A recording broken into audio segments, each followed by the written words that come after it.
This is Adam Marcus, director of Jason Goes to Hell and Secret Santa, and you are listening to the 80s Slasher Librarian. I'm gonna wait till the midnight hour. I'm gonna wait till the midnight hour. That's when my love comes tumbling down. I'm gonna wait till the midnight hour, when there's nobody else around. I'm gonna take you, baby, and hold you. Gonna do the things I told you in the midnight hour. Oh, yes I am. I'm gonna hold you in my arms and see a twinkle in your eye. I'm gonna wait till the midnight hour. That's when my love begins to shine. You're the only boy. Hey everybody, after 2 days of the library being closed, we are back in business. And today, A Nightmare on Elm Street, Perchance to Dream, Chapter 14. Let him go! Ella's voice rang out above the roar of flames. She watched helplessly as Henry kicked and struggled, clinging onto the edge of the furnace with one hand. At the very last minute, he managed to wrench one hand free of the chains that bound him and grab onto the edge. The rest of his body streamed out horizontally, half inside the roaring fire pit, his feet just yards away from the flames. Freddy laughed. Ooh, he's a quick one, ain't he? But I wager he can't hold on for much longer now. Ella's tearful eyes were fixed on Henry. Smoke was starting to rise from his hand, and she could smell the awful stench of burning flesh. He gazed back at her mutely, his eyes wide with pain and fear. She swung round to face Freddy. "Just tell me what I have to do," she said. Atta girl. Freddy banged his hands together. Now listen close. You've got 1 day to find this little shit and do away with it. Any longer than that, and... Freddy lashed out with his finger knives, and the side of the furnace caved in. Henry disappeared inside the furnace with a howl. "Henry!" Ella ran forward in panic, but even as she did so, the light of the fire dimmed and went out, as though it had never been there in the first place. She reached the wall and jumped upward, catching hold of the broken bricks that lined the lip of the furnace. Then she pulled herself up in one quick motion and stared frantically inside. The fire had gone. The bricks weren't even warm. Henry lay on a pile of cinders in the middle of the pit, unmoving. Ella pulled herself the rest of the way up and jumped down inside the darkened furnace. Then she ran over to Henry and shook him frantically. After a long moment, he groaned and raised his head. "Am I dead?" he asked. Ella hugged him, relieved beyond mere relief. "Not as far as I can tell," she said. A sudden sixth sense made her look up. Freddy's face was outlined against the darkness outside the furnace, suspended in midair. "1 day!" he yelled, wagging his finger. Then he tipped his hat and waved a hand. Flames sprung up all around them.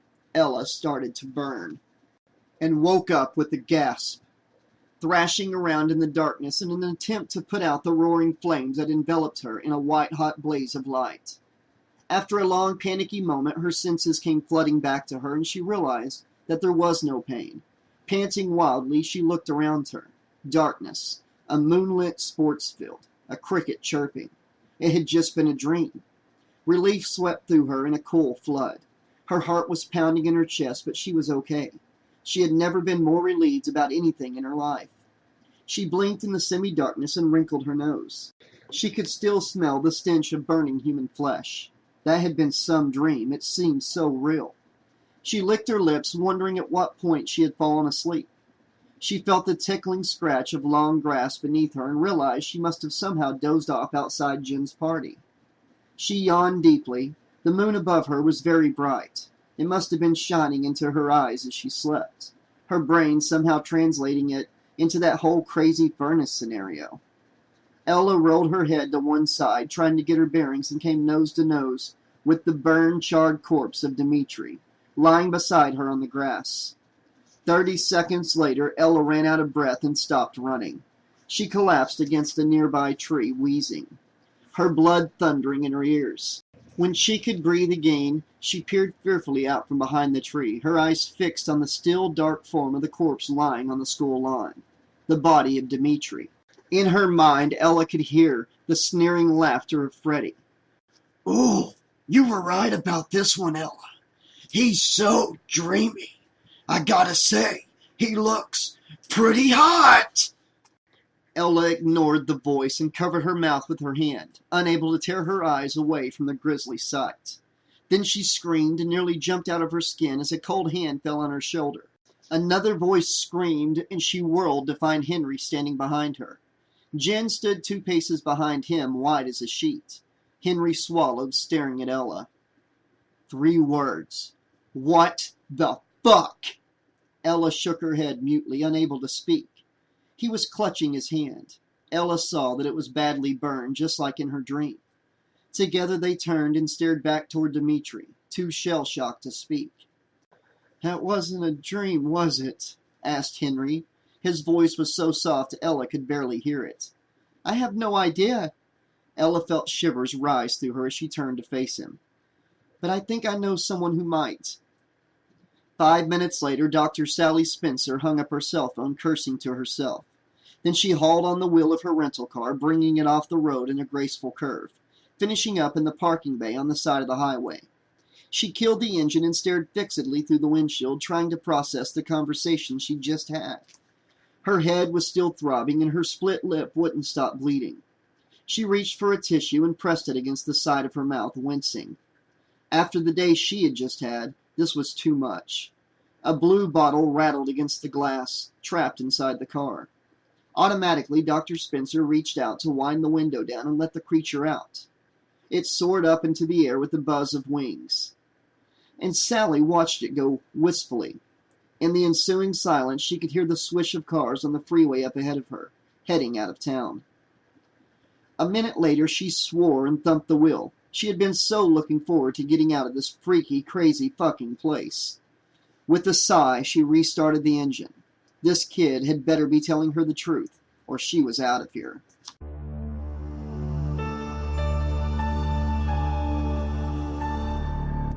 Would you quit pacing, please? Sorry. Ella gave a crooked half smile and walked across Henry's bedroom to perch on the edge of his bed.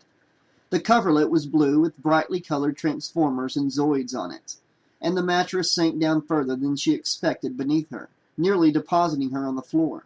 She scooted back on it, redistributing her weight closer to the corner. Geez, who bought you this bed, Moses? It's a little odd, I'll admit. Henry stood with his back to the window, cradling his burned hand, which was wrapped inexpertly in a giant swath of white bandages. They had gone straight upstairs upon their arrival back at Henry's house, after making sure the police had arrived to deal with Dimitri's body. They had split once the ambulance had arrived, despite Jen's protestations. That was one phone call I never thought I'd have to make, reflected Ella. Images of Dimitri still filled in her mind. She couldn't even begin to imagine how Jen was feeling, and a big part of her didn't want to know. She felt unreal, as though this wasn't happening. 2 of her friends had died in one night, and now her mind had shut down, refusing to deal with the reality of what she had just seen. So, what are you going to do? Henry asked, his usual good humor lost. He looked pale and drawn, and Ella's heart went out to him. If that was real, that boy, the Freddy guy mentioned, he wanted you to kill him, right? Jen turned away from the window. She had been standing there ever since they had arrived, refusing to sit down or accept any of their sympathy. We should just go to the police. Her voice sounded very irritated. Okay, Jen, and say what exactly? Some madman with knives for fingers told us to kill some kid we've never fucking met? Or he'll come after us in our dreams? Henry snorted. Forgive me for being Mr. Doom and Gloom, but something tells me they'll put you on the short bus to the funny farm. You'll never see daylight again. 1 body could have been an accident. 2, they'll be straight on your tail. I'm surprised they haven't sent a SWAT van to pick us up already. Jen made a distressed sound and turned back to the window. staring blindly out. Dimitri! Ella felt her eyes brimming with tears at the thought of him. She knew she was in shock, but she was so tired and worn out that she didn't care. She went up to her and put a hand on her shoulder. I'm so sorry, Jen. Wasn't your fault. You didn't do it. Jen's voice was cold, but Ella wasn't so sure. Do you think that he killed Nicky, too? Henry sat down heavily on the bed next to Ella. I don't know what to think. Maybe. Possibly. Who the fuck knows? We don't even know if he was real. He could have been some kind of wacko hallucination. Somebody could have slipped something into our drinks at the party. Made us think that... Henry's eyes widened. Maybe we killed them. Don't say that. That's crazy. Ella drew her knees up into a cross-legged position on the ancient bed, her eyes flitting between them nervously. Isn't it? I hope so, honey. Henry rubbed his eyes with his good hand. And why would we kill our own friends? It doesn't make any sense. It doesn't have to, Jen said. The cops don't care about that. She glanced at her watch. Damn it! Where has that psycho woman got to? The psychiatrist? Henry shrugged. It is kind of late at night. Maybe we should tell her to come over in the morning instead? By the morning, we could all be dead. We've got to tell someone about this now. Just in case we... Ella left the rest of the sentence hanging. I just got a feeling that I could trust her. There's no way we can tell our parents about this. They just flip out and call the cops. And hey, if all this does turn out to be in our minds, I'm sure she could get us a room with the view and maid service up at Weston Hills. Henry shrugged. I still say we should keep this to ourselves. If the word gets out, it won't. Trust me. Henry put his hand on Ella's knee comfortingly. She looked up at him and they shared a sad smile. After a moment, Ella's smile faded slightly. Henry hadn't moved his hand from her knee. She glanced down at his lips, then back up into his eyes. A shiver went through her and she swallowed. A bang on the door made them both jump. Ella leapt to her feet and ran over to the door. She threw it open to reveal a grumpy, haggard-looking little man, presumably Henry's father, standing behind the tall and graceful form of Dr. Sally Spencer. Her lip was split and one of her eyes was blackened. Hi, she said brightly, holding up a box. I brought cookies. Would one of you mind please telling me what the hell is going on? An hour later, Henry cracked open his 6th diet soda in a row, sipping contemplatively as he watched Ella and Dr. Spencer talk. Sally sat on a broken wicker chair, a look of deep contemplation on her face. Her expression was grim, and she looked exhausted in her rumpled business suit. Ella was kneeling on the ground in front of her, engrossed in reading the single charred sheet of paper. Jen still stood by the window, clutching her cold soda as if her life depended on it. She was very pale, still wearing her miniskirt and party clothes. Henry wondered whether he should say something to her, try to comfort her, but his own loss was still fresh in his mind. He'd so badly wanted to protect Nicky. Finally, Ella looked up. Is this a joke? She asked. Dr. Spencer sat forward. Oh, it's no joke. This kid is real. I met him. I read his case files. There were more, but... She waved her hand helplessly at the scrap of paper. This is all I could salvage from the crash site. I went back there, but the cops cleared the rest away.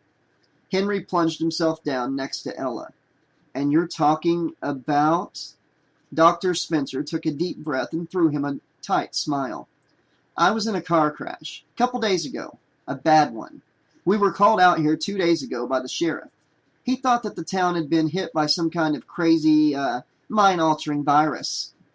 That's weird. Tell me about it. He said that crime rate had gone through the roof and that some kind of brain infection might be the cause. I told him that no such thing existed, but he insisted we come down anyway. Sorry, who's we? Asked Ella. Dr. Spencer's expression became a little stiffer. I brought my partner down here with me. His name was Mitchell.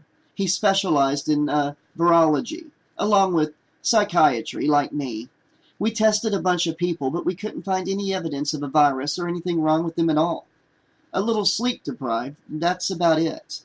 The sheriff said he wanted me to write him a report anyway, so he could be justified in quarantining the town to reduce the spread of the infection.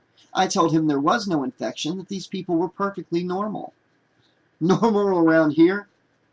That's a joke. You're telling me. But anything could have caused the crime wave. A factory closing, gang activity. I checked the papers but found nothing. I was as stumped as he was. But you can't quarantine a whole town without these huge reports and official evidence from the government. There'd surely be an outcry.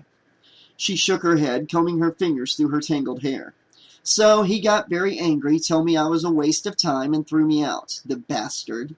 But before he did, she held up a finger. We met Jacob. All three of them looked up at the sound of his name. Sally picked up a pen and tapped it against her teeth. He was being held at Weston Hills, juvenile detention ward. He was a long-term detainee who went nuts a couple days back and butchered his ward mates. No motive, no previous history of violence, so we tested him. The sheriff thought he might have been affected by this virus, too, but we found nothing, not so much as a cold. He was just a normal teenage boy, scared shitless. Dr. Spencer picked up her soda and took a reflective sip. Anyway, the sheriff was treating the kid like he was the key to the whole case. I was almost afraid to disappoint him. So how did you find out all this other stuff about him then? Ella asked. Totally by accident. Before I left, I went to find the powder room, but I made a wrong turning and ended up in the filing room. There was nobody around, so I snuck a quick peek at Jacob's records. They scared the hell out of me. I managed to run off a copy of them in 30 seconds flat and got the hell out of the building. She glanced out of the window, her gaze haunted. I still don't know how they found out. Ella swallowed, willing her voice not to tremble. Where is Jacob now? She asked. He's gone. Dr. Spencer pulled a slip of paper out of her jacket pocket and handed it to Ella. It was a cutting carefully torn out of the local newspaper, a bold headline stating, Boy missing under mysterious circumstances. Ella studied it. The picture that accompanied it was black and white, and clearly several years old. But it was definitely Jacob. She read the article carefully, then handed it over to Henry. Doesn't say anything here about him killing his buddies. Of course not. You think the sheriff would want us to know there's a psycho killer on the loose? Because his guys screwed up? Ella held up the charred piece of paper. So this stuff is real? I don't know. Dr. Spencer drew in a deep breath, looking at the ground. What do I know? What do I know? Tell you what I do know, and that's I spent 4 hours getting yelled at and threatened by a bunch of government thugs after I left the police station. They said they'd kill me and my family if I so much as breathed a word about what I'd read in the case file. Mitchell died in the crash, burned to death. Now I found out your friends are dead under similar circumstances. I'm wondering, is there a connection? What, like the government people killed Nikki and Dimitri? Henry shook his head. No way. I was there, man. It was this burnt guy with knives for fingers. I saw him with my own eyes. But try telling that to the police. Dr. Spencer stiffened. Say that again? She said very carefully.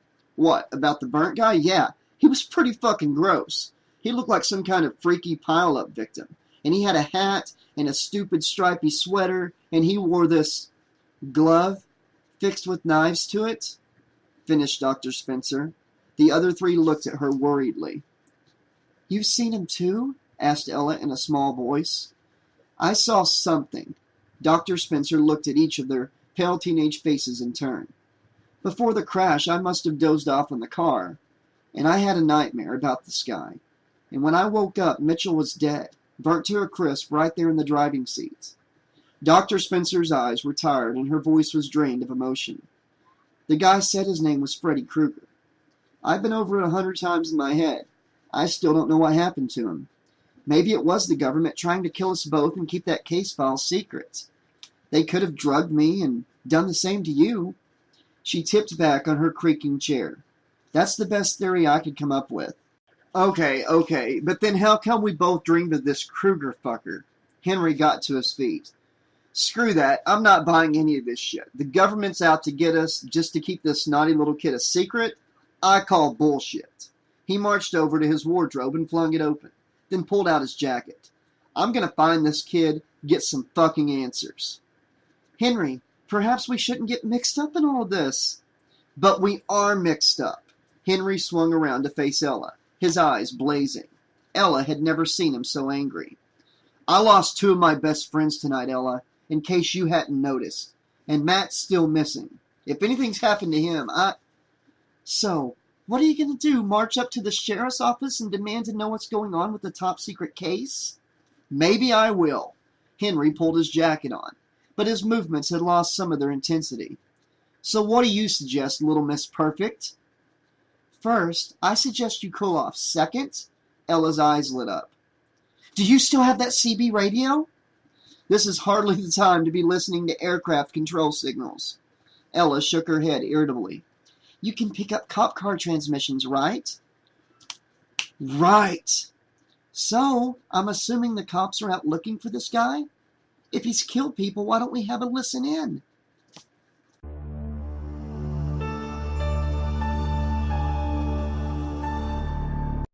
Jacob sat back in his hard plastic booth seat at the stray cat and picked at his fingernails as he waited for Kane to get back from the restroom. The tips of his fingers were still stained a rust color, and tiny flakes of dried blood still clung to his nails like weak old nail polish. He scratched at it irritably, trying to process some of what Kane had told him. Kane knew. Jacob had always known that, or at least suspected it on some level. Still, he couldn't shake the nagging feeling that there was something amiss, that Kane wasn't telling him all that he knew. Still, it was a good plan. Sort of. And besides, if everything Kane had told him was true, then for the first time in his life he had something he'd never had before. Hope. The door behind him banged open and Jacob glanced up expectantly. But it wasn't Kane. One of the off-duty stripper girls emerged from the hallway and walked across to his table, smiling enticingly. She stood over him, her almost absurdly large boobs cupped in a shiny gold-tasseled bra and practically thrust into his face. A steel belly chain corded her waist, and her pretty, delicate face was caked in heavy makeup and marred by stress and too many late nights. She couldn't have been older than 18. Jacob leaned back in his seat and folded his arms. I got no money, honey, he said flatly. The girl chewed her gum for a moment, then raised an overplucked eyebrow. I know, she said, her voice betraying a lilting southern accent. You've been sat there for an hour, chewing the ice from your water jug. You're a little young to be ogling the talent, aren't you? I'm 21, Jacob lied. Sure. How about I take a look at your ID, sweetheart? Jacob made a big show of patting his pockets. Shoot, you know what? I left it in the Lamborghini. Hold on one. He looked up and froze, staring at the girl. One what? The girl chewed on her gum. Jacob blinked and rubbed his eyes and squinted up at her. His horrified gaze tracked over the girl's pale white skull and down to the bare bones of her neck, where a heavy, silver necklace hung from her exposed vertebra. Her teeth bore smudges of bright red lipstick, and there was an empty black hole where her nose should be. Behind her, 3 skeletons wearing black vinyl panties and thigh-high PVC boots spun and clicked their way around the poles, flies buzzing around them like a cloud of black dry ice. Well? The skeletal stripper leaned forward and put both hands on the table. Click, click, treating Jacob to a close-up view of her yellowish silicone implants, hanging loosely down in her empty gold bra. Beneath them, her ribcage glistened wetly like a freshly stripped carcass, maggots writhing and tumbling out of her torso's cavity and scattering down onto the table, plopping into the half-empty water pitcher. Jacob shrank back. I have to go now, he said quietly. Why? Kane asked. Huh? Jacob blinked and looked up. Kane was standing over him, looking down at him strangely. The girl was gone. Jacob reached up and rubbed at his eyes, making blue circles dance behind his eyelids. I think I need some sleep, he muttered. You and me both, kiddo, said Kane. Now here's the plan. Police! Everybody freeze! Jacob hit the deck, a fraction of a second after Kane. As one, they dived under the table with the clarity that comes with complete exhaustion. Jacob saw one of the bikers very slowly and deliberately slip a cell phone back into his pocket. He raised his empty root beer glass toward Jacob in a mocking salute, then turned his back on them once again. Jacob looked up to see Kane watching him expectantly. "What?" whispered Jacob. Kane responded with a jerk of his head toward the two police officers, framed in the open doorway. Then he raised both eyebrows as if punctuation. Jacob swallowed. Then he turned back to the door, breathing hard, weighing up the odds.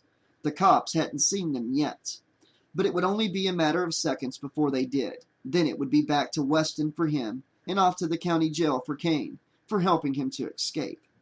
That was one scenario, but he couldn't let that happen. Not after everything he'd been through. As the cops stepped into the room, Jacob squeezed his eyes tight shut, feeling a rush of blood inside his head.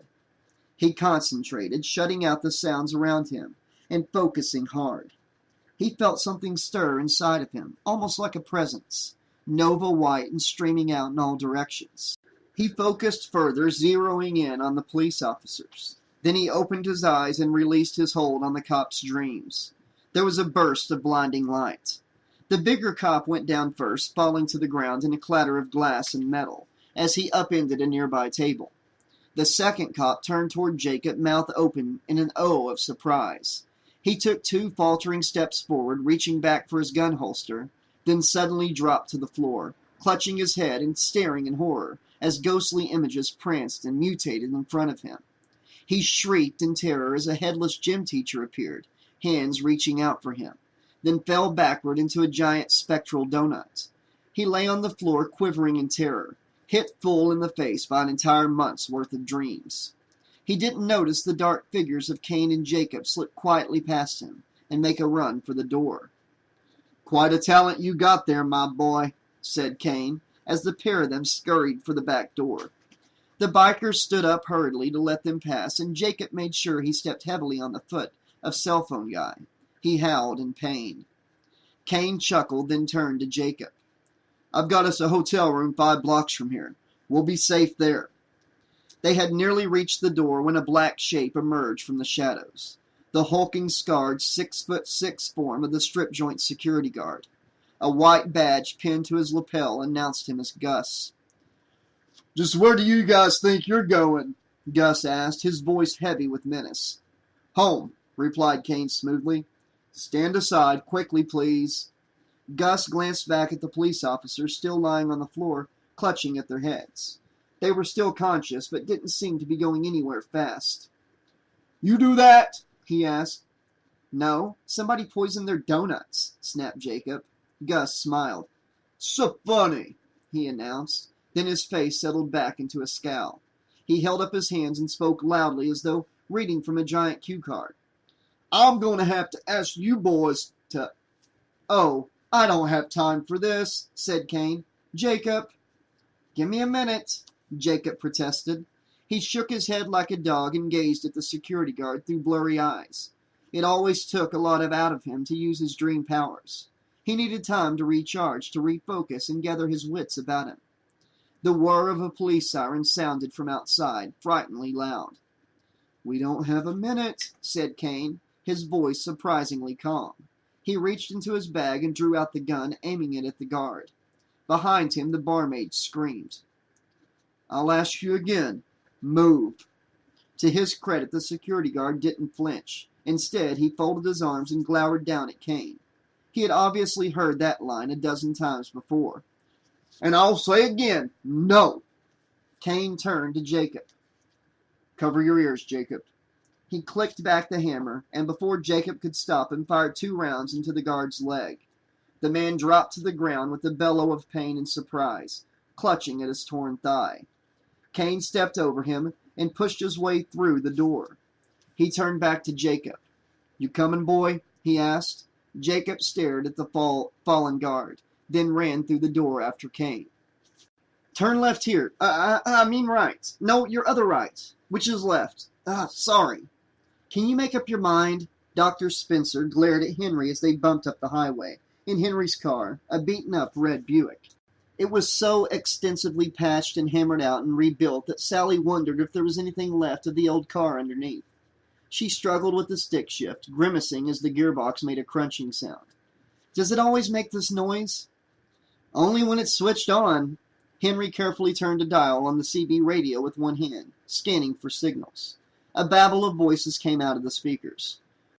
Flight cruise control set at 85.3 degrees. Then there was static. Traffic heading eastbound from exit 5. More static. Disturbance on Highland and Main. All cars back to base station. That sounds like the cops to me. Henry squeezed his shoulders back through the car and sat down on the worn vinyl of the back seat, next to Jen. Now we just gotta listen. And drive, said Dr. Spencer. Where is this Medilab place anyway? It's behind the school, said Ella from the passenger seat. She now wore a long black sweater over her party top, borrowed from Henry, and her blonde hair was scraped back into a rough ponytail. She looked tired but determined. But I'm thinking he'll be long gone. Jacob, I mean. It's a good place as any to start our watch, though, said Sally. This CB thing is like finding a needle in a haystack, full of junkies. Remind me again why we need to find this brat, Jen said. She looked a little better now and had a compact mirror out to carefully touch up her makeup. Beside her, Henry watched in fascination. Jacob is the key to this whole mess, said Sally simply. She turned the wheel, glided the car into the central lane, and accelerated. She frowned, then yanked the gear shift upwards. The car lurched and bumped a couple of times, bouncing them up and down. We find him, we get some answers. I find out who killed Mitchell. You find out who killed your friends. And what if he doesn't have the answers? Sally shrugged. The cops are going crazy trying to find this boy. He's wanted for murder, and, well, you saw the case files. But I don't think he murdered those people. Just a hunch. But I'd say that this Freddy guy is involved. We catch him, save this kid, and stop any more people from dying. That sounds good to me, said Henry. Just one problem. What? We've got a flat. Shit! Dr. Spencer downshifted. Thought there was something wrong with this hunk of junk? Don't hit the brake. Ah, crap, said Henry, as the car shuddered and stalled. Sally quickly heaved on the wheel, guiding the car over onto the roadside. It rolled to a halt in a spray of water beside a muddy ditch. The engine fell silent, then the lights died.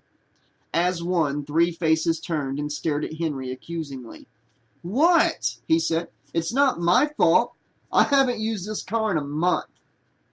Well, guess what? Percepto, boy. You're changing the tire. Henry grumbled, but he opened the back door and scrambled out onto the roadside. Okay, fine, but you're helping me. I've only got one hand.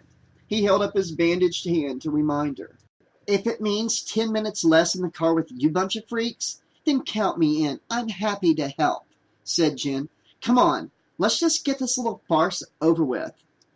As the two of them fussed in the trunk, chattering and bickering, Dr. Spencer turned in her chair and studied Ella. The girl was sitting hunched forward, nervously chewing on a fingernail. Poor thing, thought Sally. She feels responsible for all of this. Are you okay, Ella? She asked kindly. Ella turned and looked at her, her eyes blank. I'll be fine, she said in a tone of voice that said she was anything but. Sally put a comforting hand on her shoulder. We'll get this guy, don't worry. That's just the thing, said Ella. I'm not so sure that I want to find him. People are dead. They were murdered, and we don't know who killed them. It's just all so unreal. I feel like this isn't really happening to me, that I'll wake up in a minute and everything will be fine. She turned to Sally and gave her a small, sad smile. But it's not fine, is it? Nicky and Dimitri, they're really dead. I just can't. She swallowed and looked down. Perhaps, maybe we should just leave this all to the cops? Dr. Spencer shook her head. Whatever's happening here, the cops are in on it. They kicked the shit out of me, remember? They don't want anyone near this case. If we want answers, then we're better off by ourselves. Ella rubbed a hand over her eyes. No, this Kruger guy. He told me I had one day to find Jacob and kill him, or he'd kill all of us. Sally looked horrified. You're kidding. Why? Who the fuck knows?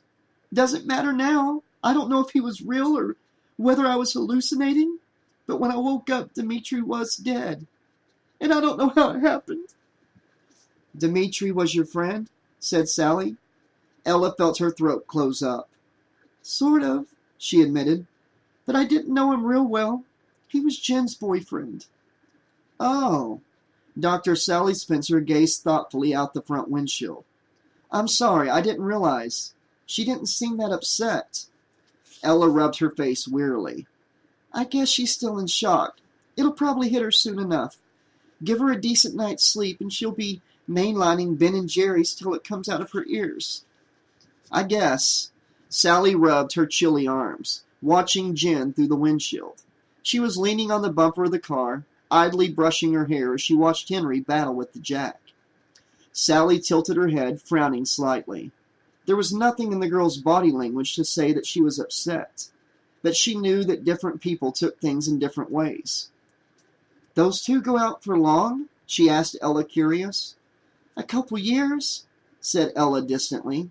She really didn't want to be talking about this at the moment. She still couldn't believe that Dimitri was dead. She turned in her seat and glared at Jen, outlined in the glare of the car's headlights, and felt tears of resentment start to well in her eyes.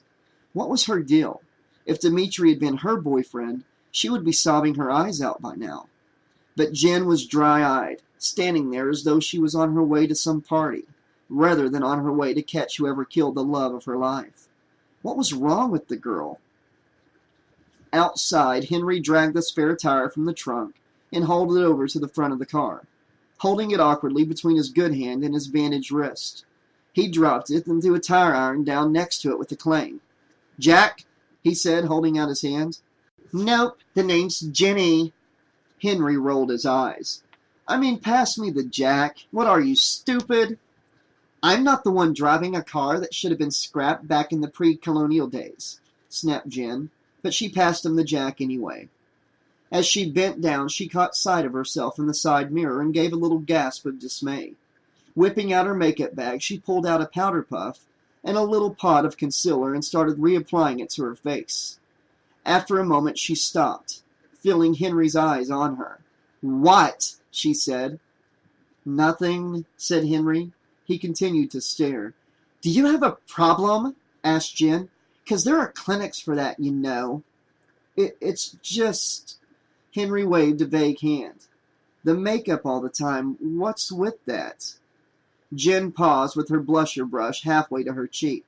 What? I can't look good just 'cause it's past midnight? Please.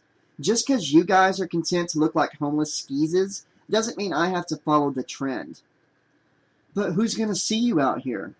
No one worthwhile, that's for sure. My boyfriend is dead, said Jen, with considerable relish. A flicker of amusement came into her eyes. Hey, maybe Matt'll show up at some point in the evening. Then my day will really be fucking complete. Henry was quiet for a moment, deep in thought. You like him, don't you? He said finally. Who, Matt? Not really. No, I mean you like him, don't you? Said Henry, raising his eyebrows for extra emphasis. Am I sleeping with him? Is that what you mean? Jen's gaze was piercing. Oh, I don't mean... You want to think I am. Feel free. Think what you fucking like. Jen put away her concealer. Just make sure you cash a little reality check every once in a while, 'cause no one likes a know-it-all, least of all, me. Hey, I was only asking. Then don't, snapped Jen. You think you're so fucking clever? Write to the Reader's Digest. They have a special page for people like you. Abruptly, Henry turned away and started jacking up the car. Jen stared hotly at the back of his head, feeling a small knot of resentment starting to grow in her chest. One thing she hated more than anything else was people making assumptions about her. It was all so unfair when they didn't know the truth. Nobody knew the truth. She settled back onto the hood of the car with a petulant sigh, making the suspension creak alarmingly, and watched Henry as he worked, entertaining a very satisfying fantasy involving Henry, a chair, a bandsaw, and a very large roll of gaffer tape. Boys are so stupid. They should be rounded up and clubbed to death, all of them. 5 minutes passed. Henry was still down in the mud wrestling with the nuts that held the hubcap in place. All things mechanical were a mystery to him, but he wasn't about to admit that in front of the girls. After a further few minutes of hard work, he was sweating, and coated up to his elbows in mud and wheel grime. He scratched his head thoughtfully with his bandaged hand, leaving a streak of black oil across his forehead, wishing that he hadn't started this.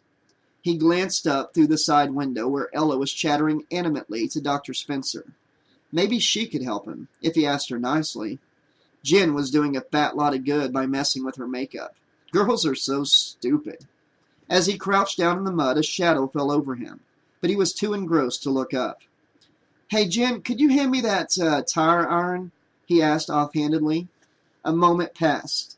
The wind gusted through the trees, making a sound like distant rainfall. A twig from a nearby bush scratched along the side of the car, and a very loud screech could be heard. "Jen?" said Henry. Behind him, Jen silently picked up the heavy metal tire iron and stepped toward him, her face utterly expressionless. She looked down at Henry as he bent over the wheel, and her eyes narrowed, a spark of red light flaring in their depths. Then she raised the tire tool high in the air, ready to bring it down on the back of Henry's unsuspecting head.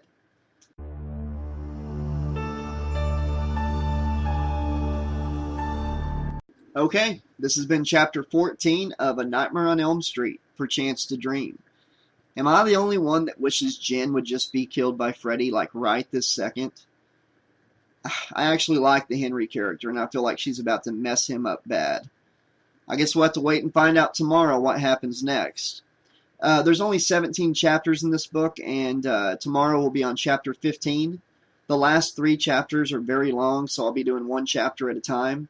So it looks like Wednesday or Thursday I'll be concluding this book. And then the next book we'll be starting will be the novelization of Jason X, the movie. Anyways, guys, I'm glad to be back. I needed a couple days to take off to recoup my voice. As I said, I will still do 4 uploads guaranteed weekly. Maybe more. There will be bonus uploads sometimes whenever I feel like I can handle it. But at the very least, you will get 4 uploads per week. I appreciate everybody, and I can't wait to find out how this book ends. It's getting really good. Let me know in the comment section what you think of the book so far, what you thought of tonight's chapter, and what you think might be coming along in the last 3 chapters. Alright guys, until tomorrow, this has been your friendly neighborhood 80s slasher librarian saying, thanks for listening, and Pleasant dreams! I'm gonna wait till the midnight hour. I'm gonna